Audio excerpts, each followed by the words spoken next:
What is going on, bro? So, today we're going to look at my game versus Angela Feng from Begonia. And she is kind of strong. And I knew at the time of the game she had a few good results against like 2,000 level players in the zonal. So I was kind of scared. I'm always scared against juniors, and I'm black. But actually, everything turned out alright. So, this is actually... So, like, the entire point of this game, it's against, like, not the strongest player. I've had games against, like, many title players, but I really like these games against like low rated players because it sort of reminds me of like the games of the world champions from the 1900s and stuff. Because at that time, no one was really good, so they could illustrate like chess concepts much easier. So like these games against low rated players, they're not as like exciting, but they're more instructive always. I think. Like in top level games, everyone has prophylaxis. They're all too fancy, and you don't get to do anything exciting. But yeah, so it was a Caracan, so exchange Caracan, bishop d3, and I played a queen c7 line, which is pretty good. If you play Caracan, everyone should consider this. It's pretty OP instead of just like knight f6, bishop g4 stuff, which is kind of solid. Yeah, queen c7, and we analyzed after the game also, and she told me she was out of Fury at this point, so I knew like Fury for like 5 more moves, but okay. So bishop g4, but okay, so the big point, the way I won this game was by following the opening principles, and I'm not even joking. So I beat like a 1600, so maybe like you play 1600s at your level, or maybe you are 1600, but if like, okay, so she's out of Fury at this point, right?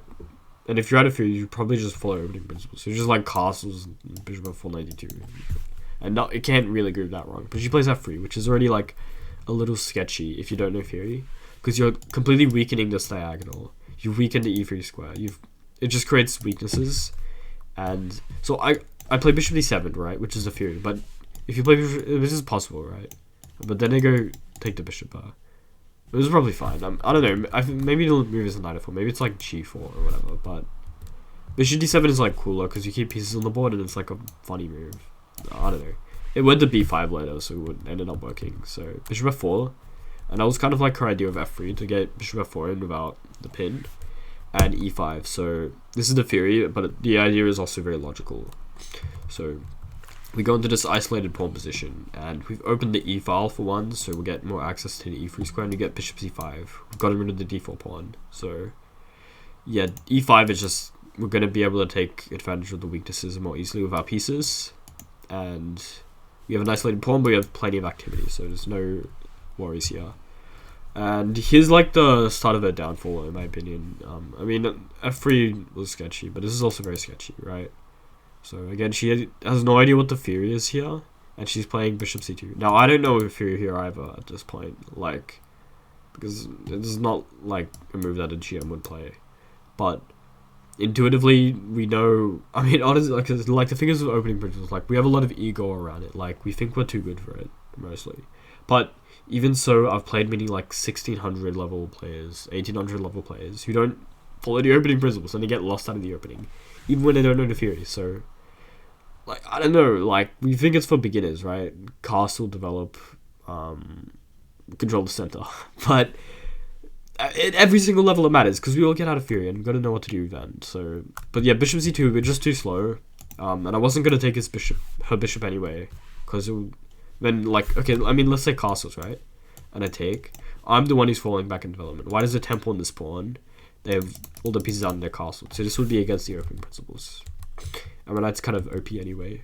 But she plays bishop c2. I play knight f6. I just develop and defend the pawn.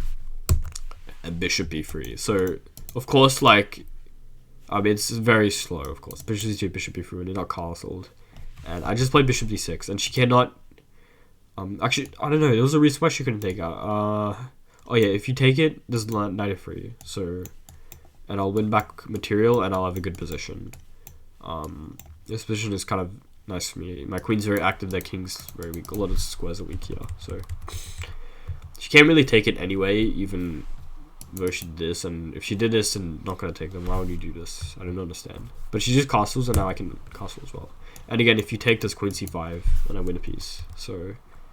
This maneuver was completely pointless because you can't even take it. And now she plays king h1, which is like super greedy because I think her idea is to literally just take this next move, which would be so scary. And you're not focusing on knight. I mean, no way. Like, I don't know why would you think you could take this pawn when you have no development. It's too scary. But I just played bishop e5, and again, I've literally just developed my pieces at this point, and I've let her make her own mistakes, which kill her in the end. I didn't really do anything special this game, to be honest.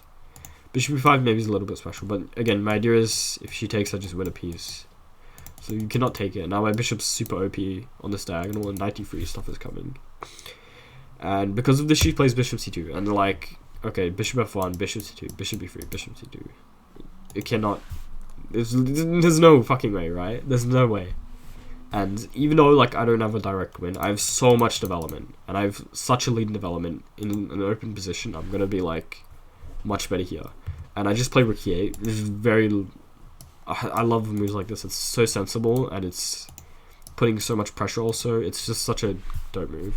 And there's probably like knight g4 stuff now with like takes, and if you take, this takes, and like if you don't take, I'm gonna mate you or something. But yeah, and now she takes, which is so her idea is to play bishop d3 to exchange off the strong bishop. But now I get rook e5, and I'm gonna double up very quickly, and I'm getting even more development. And she's given up her darks with bishop, so the darks is real weak here, and rook h5 and stuff. So I don't know. Now she plays bishop d3. So literally bishop f1 here, here. That's like 5 moves of the bishop when you haven't. You just needed like 2 moves to spend on these 2 pieces, right? But you spent 5 moves of your bishop.